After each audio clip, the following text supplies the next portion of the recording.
You've landed inside Launch Street, the Business Innovation Podcast, where we interview top innovators out there shaking things up so you can innovate, differentiate, and get further faster. Since you're here, we know you're the type of person that recognizes the importance of unlocking your innovation advantage so you can compete and win. And now, your host, the person that has worked with leading companies like Disney, Procter & Gamble, Aero Electronics, the U.S. Army Research Labs, and Red Robin on upping their innovation advantage, Tamara Gontor. Hello, everyday innovators. Tamara here. Wow, do we need your innovative minds more than ever before? We are living through crazy, unprecedented times, are we?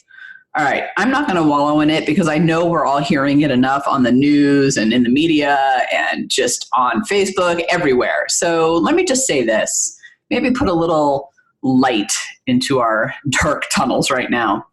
You know, innovation has always been about navigating through uncertainty and finding, the different versus just the better, and adapting and changing and shifting your perspective and doing things differently. All this is right now is a dialed up, hyper on steroids version of that, isn't it? It's the time for innovation. It's a time for you to unlock your innovative minds. We need it now more than ever. I can tell you from firsthand experience that, the rug got pulled out from a lot of us. And it's interesting. I was actually walking with a colleague or girlfriend of mine. We were walking our dogs yesterday before they stopped allowing us to do that, probably rightfully so. And we were walking down the parkway, and she actually works for the state here in Colorado. And she was just saying that, we've been talking in the State Department and education world about moving online or having more of a blend of online learning and in classroom and being able to get kids technology who don't normally have it. Like, all these things have always been on the back burner, she said. But, the system has always been considered too large to move, too big to shift. There's always been too much bureaucracy. There might be hotspots of it around the state, she said, but we've never been forced to really do it. She said, you know what? Now we're forced to do it. So she said, the good thing is we've been trying to shift the model for a long time, and now we have no choice. And I thought that perspective was really powerful, and it made me realize, and I said to her, I said, gosh, what you said just made me realize I and my business have been talking about doing more with the online, making the assessment, even more scalable and getting it across the globe so more people can be everyday innovators like you and me, those of us on Launch Street, and doing more online training and really dialing that up so that we can impact more people and get to more people. And I do a lot of keynoting, and not that that's bad. I absolutely love it. I said, but I've always relied on that as my main revenue stream or my main marketing. I said, and now, obviously, there are no conferences and events going on. Now I'm forced to move in the direction I've always wanted to go, or I shouldn't say wanted, because I do have a lot of stuff in that area, but, kind of slowly working my way towards. Now I'm in it. Now I'm there. And you can see it. We launched this fantastic online course called The 6 Keys to Being a High-Performing Innovation Leader, right? And it's a 6-part online course that starts April 1st. We have teams signing up for it in the droves because they recognize it's a really powerful way to help their team feel engaged, stay connected with each other, but also give them a lens of innovation to help them thrive during these uncertain times, and at least have the tools to start thinking about their challenges differently. So first of all, I highly recommend the course. Go online and take it. It is really so good. The live course starts April 1st, so you still have time to get a seat. I recommend doing it as a team. By the way, if you're a team, you get a bonus as well. You get a private Q&A group session with me to talk real world case studies. So we get some one-on-one time together with your group. It's the whole thing is live and recorded, right? So if you can't make a class, obviously there's that too. But it's phenomenal. What I'm seeing from the teams that are signing up is that they're really excited to not just do something that empowers them and elevates their skills, but also makes them feel connected. We're excited.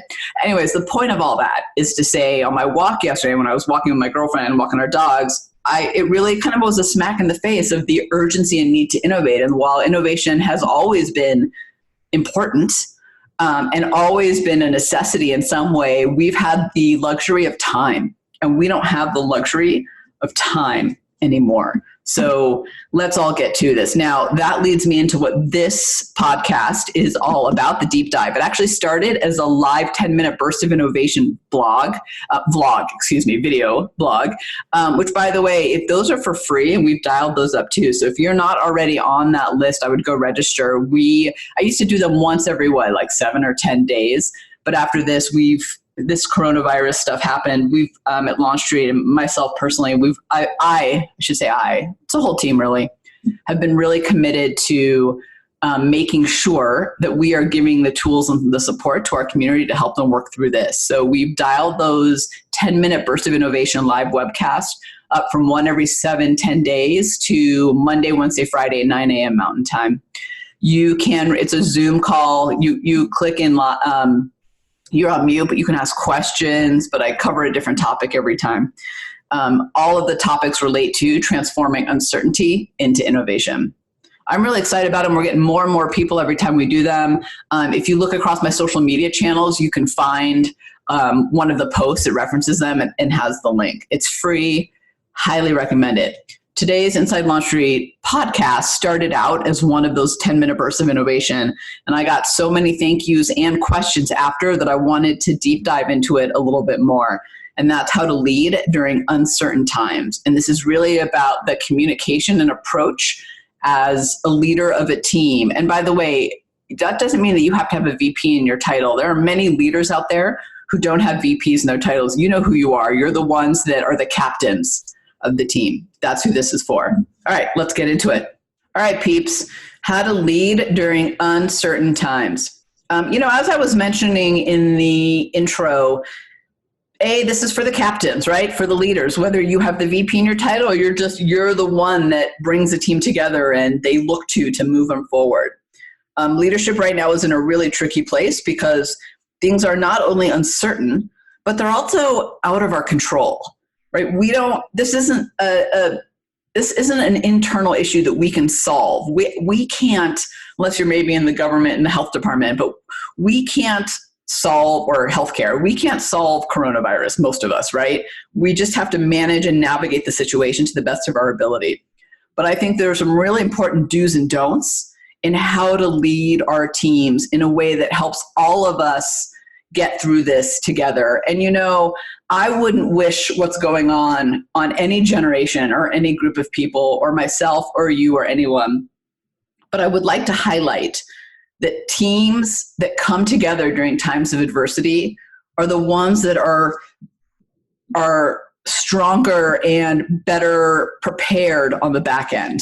I think we see that, right? We see it in very extreme situations like on the battlefield. We see it with teams on the football field, right? We see it, but this is true for us in our jobs or entrepreneurs, wherever we are as well. So this is all about how do we really lead in a way where, we show strength and courage, but also some vulnerability and some authenticity, because I think we need a little bit of everything. So I actually covered 3 in the video webcast I talked about. By the way, we'll put the link in the show notes too. I don't know why I'd make you search all over social media. We'll put the link in the show notes. I covered 3 and then I had 2 bonuses, so 5 in total. So I want to go through all 5 today and give you some real world examples that highlight these so that you can then take this back to your team. Because now that I think particularly now when this releases, I think it's next week, from where I'm recording it, we're in a place where we need to move forward, right? The, oh my gosh, what's happening is over. The shock part is done. It's time to move into decision and integration. I'm talking about the Kubler-Ross kind of grief change model here, but we need to move across that spectrum over to the place where we're taking action and moving forward and solving our problems. So let me talk about leadership and those tips. So the first one out of the 5 is realism over optimism.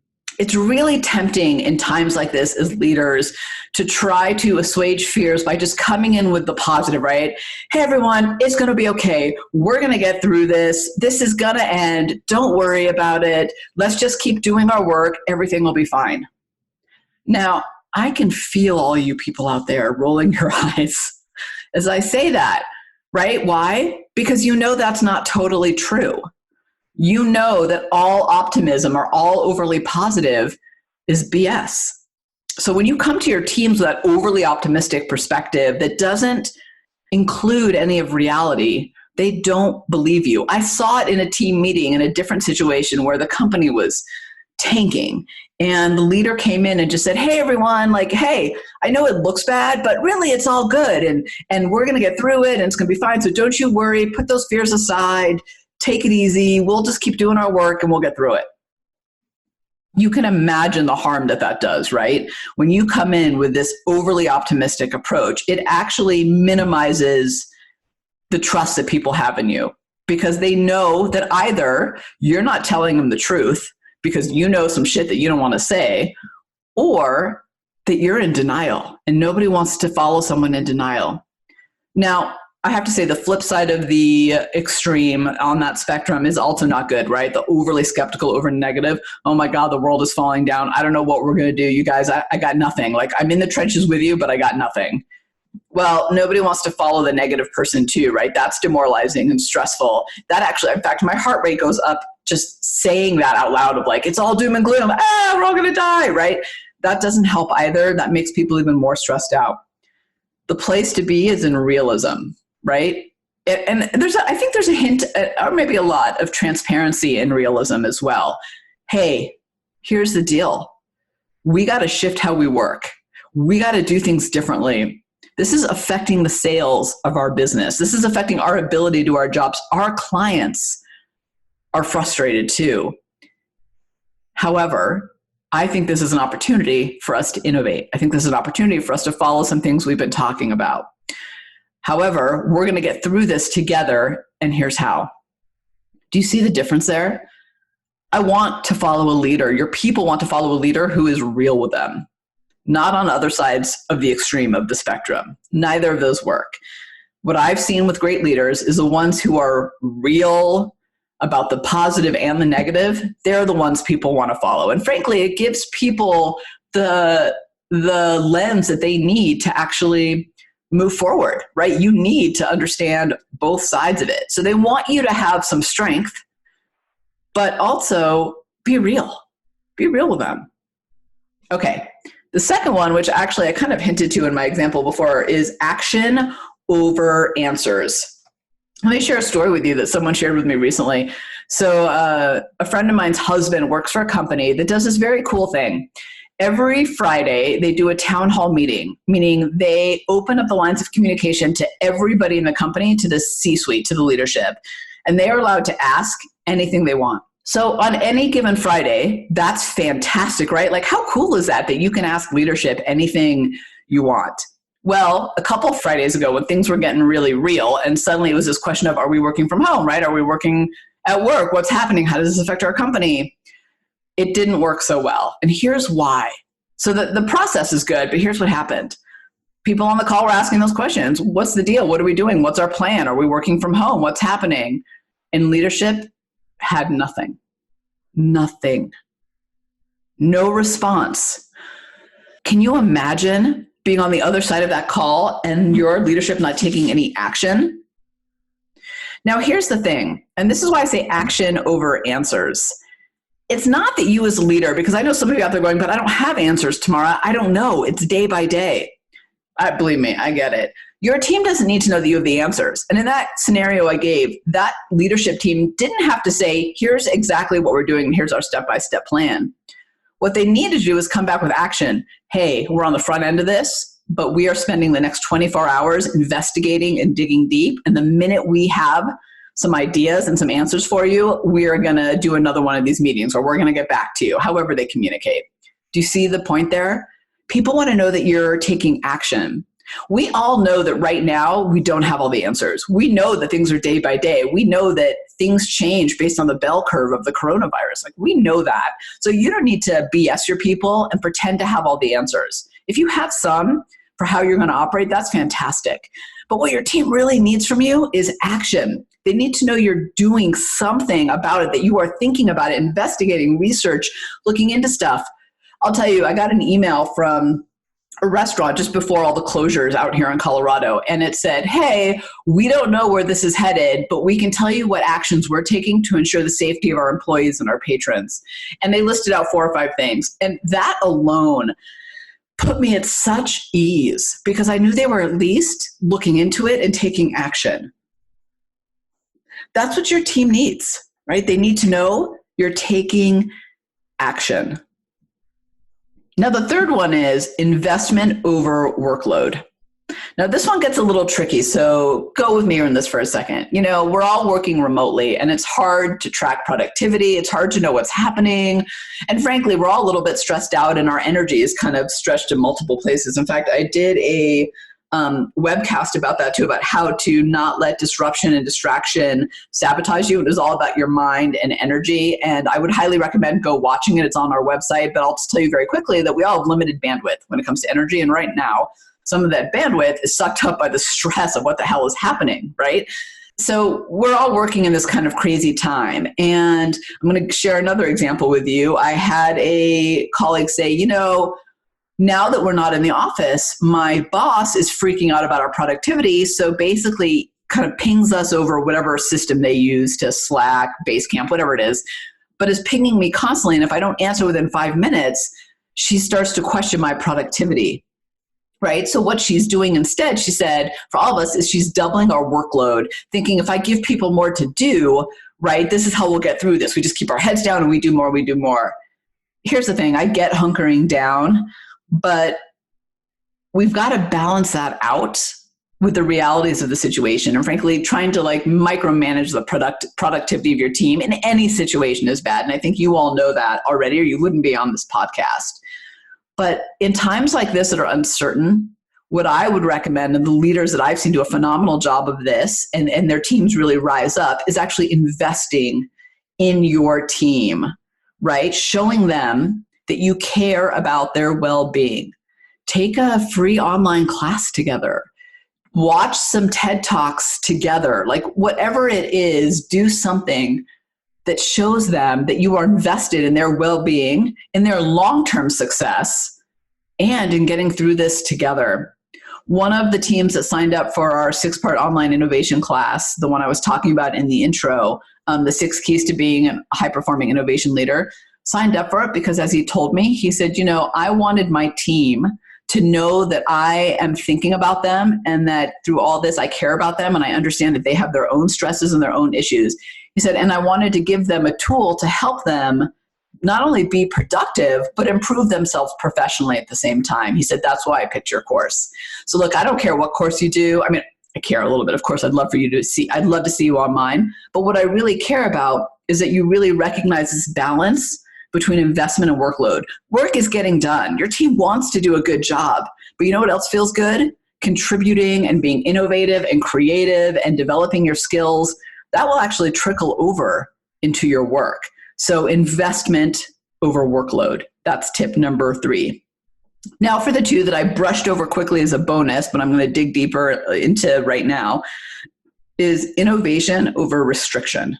This is an amazing opportunity for us to encourage innovation in our teams. I said in the beginning, right now we have to. We don't have a choice. I have to. You have to. We all do. We can't just talk about it. We don't have the luxury of time, right? But here's the interesting thing, and the reason I mention this now is not because you need to stay relevant in your job and find your value as things change, how you work changes, also your company and how they do the things that they do. But also, here's the other part about it. When we put in all these layers of restrictions and structure and we kind of come down on people like that, we hinder not just their ability to innovate, but also their motivation to contribute, right? They just want to get stuff done. They just want to get through this. That's what restriction does. Innovation expands opportunities. And on a personal level, the part that I think is really cool is that being innovative actually taps a reward center in your brain. I talk about this a little bit in my book, Innovation is Everybody's Business. We'll also put a link in the show notes. And actually, for my post-production team, I would put that link to the book page on our website because there's incredible bonuses for you, a bunch of free stuff if you buy the book, if you pre-order the book before it officially comes out in May. But I talk about this in the book. And I talk about how it released. So when we trigger that part of us when we get into that state of flow, when we do some creative problem solving and strategic thinking, when we like figure out that sticky thing, it actually taps a reward center in our brain and releases dopamine. It makes us feel good. So you give your people the room to innovate over more restrictions.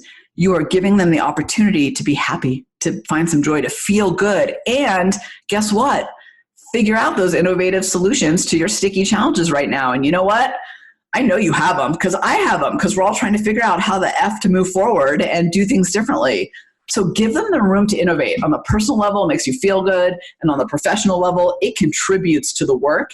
And it helps you not just get through all this and like hunker down, but actually find the opportunity in all this. Innovation over restriction could not be more important right now. All right, the last one is, and I ended on this one because this is the more heartfelt one. I mean, I think they're all heartfelt in a lot of ways, but this is the one that really speaks to that. And that's empathy over authority. Yes, we need to be strong leaders in times of uncertainty, but it is important that we lead with empathy too. And we listen and have empathy for our people and the things that they're dealing with. In another webcast that I did, I went over and I referenced it earlier, the Kubler-Ross. It's the 7 stages of grief. It actually came out from a psychiatrist studying terminally ill patients, right? You kind of go from shock, denial, like way over to acceptance. And one of the things I was sharing on though is like how to equate that to our times now and what people seem like at the different levels. Like people in denial are just like, I'm just waiting for it to get back to normal, right? They're kind of in a fight with reality. We're on the other side, the people who are over in integration are like, all right, this is the different normal, the new normal. Let's figure out how to move forward. Let's figure out how to integrate what's happening in the real world to what we do and how to kind of get ahead with that. The reason I bring that up is we want to move our people to the right of this curve, but people are all over the place. And frankly, at any given time, they're all over the place and they're dealing with their own realities, right? I mean, I'm not going to lie. If you talk to me at 2:00 in the morning when I wake up with anxiety, like I'm on the anger, frustration side of the curve. And then you hit me right now, I'm doing this podcast and I'm on the integration side of the curve and I'm smiling and I'm like, yeah, let's do this, right? We're all over the place. And that's okay. There's nothing wrong with that. But we got to have some empathy for our people in the different places that they're coming from. I'll tell you, I got an email from a colleague the other day that said something to the effect of, hey, Tamara, now that I have all this downtime, right, because we've all been canceled for being on the road. It was another speaker. She said, I'm catching up on a few things. I know you have these 3 things that I'd love to see. Do you mind shooting this over to me? And this was in the throes of me suddenly having kids at home and everything being canceled and trying to support my clients to not just reschedule their events, but what else we can do to like help them still provide value to their clients. But like all this stuff, right? You get it. Like everything's insane. People are starting to work from home. I'm trying to figure out, I'm now kind of homeschooling and I'm an activities director and blah. Okay, you get it. So that email comes in and it's like, hey, now that I have all this downtime. And I got triggered. I was like, good for you. I'm over here panicking and like with no time on my hands. So I didn't respond to the email because I didn't have time. I was like, let me get through the stuff I have to get through and then I'll deal with it. Then I got another email from them saying, hey, just following up, make sure you got my email. And I'm thinking, wow, where's the empathy or where's the question even to the person on the other side to say, hey, before I add work to your plate, how you doing in all this, right? We got to just open up these lines of conversation. That's why I say lead with empathy over authority. Okay, it's important to be strong and confident and real and all those things I just talked about. But and have some empathy for the people on the other side. All this colleague of mine had to do was say, hey, Tamara, I've got some downtime. How's life on your end? And then I could have been like, oh my gosh, it's a little bit crazy. And then she would have known not to like follow up with little pings to ask me to do stuff when I didn't have the time. It wasn't my priority. I couldn't do it. I needed to get to other stuff. Now, I did finally get her what she wanted, and I was happy to do it when I could get to it. But you see my point, right? Empathy matters. On all the conference calls I'm doing, whether it's with my team or clients or colleagues, new business, doesn't matter, whatever, I always start the conversation with, hey, what's up in your world? Like, how's it going? Because you know what? People need to know that you care about them as a person, and not in the manipulative way, but in a real way. we're all dealing with our own shit right now, right? Whether it's our own personal finances or our business finances or being out of work or worrying about our jobs or just worrying about our friends or dealing with the reality that our kids are not going back to school this year for most of us, right? Not at least physically, whatever it is. I don't need to belabor it. You get the point. Lead with empathy. And when your people snap, because they will, let them have a moment. It's not the end of the world. Right? Not to say, but we don't want to keep them there. That's why we're going to be real with them. That's why we're going to show them action. That's why we're going to invest. That's why we're going to innovate. And that's why we're going to have empathy. Those are the 5 tips for leading during uncertain times. I hope you are staying well and healthy and safe. And hey, I listed out a lot of different resources that we have here at Launch Street, some free, some affordable. Whatever it is that you need, go get it. All right, Tamara out. Thanks for hanging with us on Inside Launch Street. If you know someone that is truly ready to unlock their innovation advantage, have them join you on Launch Street. Discover your innovation advantage. Build a team of high-performing innovators and ignite ideas and solutions that create massive impact. GOTO, launchstreet.com. Remember, innovators, if you don't take the leap, somebody else will.